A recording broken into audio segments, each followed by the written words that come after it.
আসসালামু আলাইকুম। আপনাদেরকে আমি দেখাবো বাম মাছের চচ্চড়ি। ছোট বাম মাছের কীভাবে চচ্চড়ি করবেন সেটাই আমি আপনাদেরকে দেখাবো। আমি এখানে কড়াইয়ে বাম মাছ নিয়েছি, খুব পরিষ্কার করে ভালো করে ধুয়ে নিয়েছি। আর আলু বেগুন চিকন করে কেটে নিয়েছি। আর পেঁয়াজ নিয়েছি পরিমাণ মতো কেটে, কাঁচামরিচ নিয়েছি পরিমাণ মতো কেটে। তো আমি স্বাদ মতো লবণ দিচ্ছি মাখিয়ে নেওয়ার জন্য। আমি পরিমাণ মতো হলুদের গুঁড়া দিচ্ছি, দিব জিরার গুঁড়া পরিমাণ মতো সয়াবিন তেল দিব।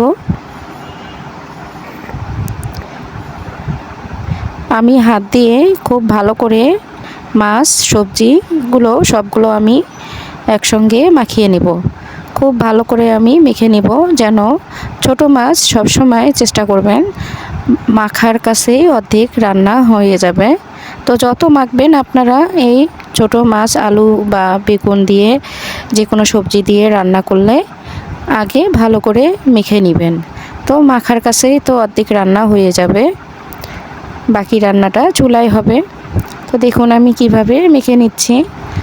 এখন একটু পরিমাণ মতো পানি দিয়ে আমি বসিয়ে দেব চুলায়। তো আমি এতটুকুই পানি দিলাম, বেশি পানি দিলে সবজিগুলো গলে যাবে, মাছগুলো ভেঙে যাবে।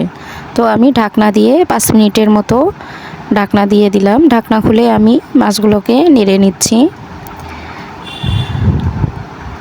আমি খুব আলতো করে নেড়ে নিব, যেন মাছগুলো ভেঙে না যায়, সবজিগুলো যেন সোজা থাকে বা সবজিগুলো যেন গলে না যায়।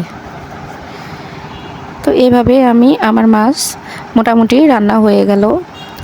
এই মাছ ছোট মাছ রান্না করতে বেশি সময় লাগে না, অল্প সময়ের মধ্যে হয়ে যায়।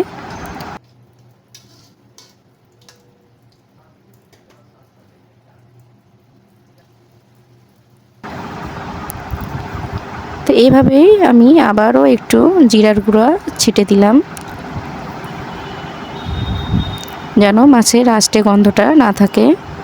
নামানোর আগে অবশ্যই একটু জিরার গুঁড়ো ছিটিয়ে দিবেন। দেখবেন জিরার গুঁড়ো দিলে একটু আষ্টা গন্ধটা থাকে না, আর ফ্লেভারটাও অনেক সুন্দর হয়, খেতেও অনেক সুস্বাদু হয়। তো মোটামুটি আমার এই রান্না হয়ে গেল, আর একটু হবে। তো আমি এভাবে একটু কড়াইটা ঘুরে ঘুরে একটু রান্না করে নিচ্ছি, যেন নিচে লেগে যায়, পোড়া পোড়া লাগে। দেখুন কালারটা কতটা সুন্দর হয়েছে, খেতেও অনেক সুস্বাদু হয়েছে। তো আপনারা যদি এভাবে ছোট মাছের চচ্চড়ি খেতে চান, যে কোনো মাছের চচ্চড়ি এভাবে করে নেবেন, ঝটপট রান্না হয়ে যাবে।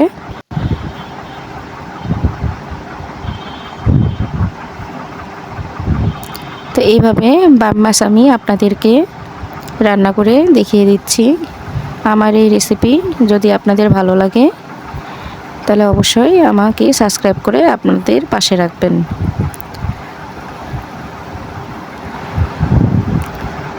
তো আমি এখন আপনাদেরকে রান্না করে দেখিয়ে দিলাম। আল্লাহ হাফেজ।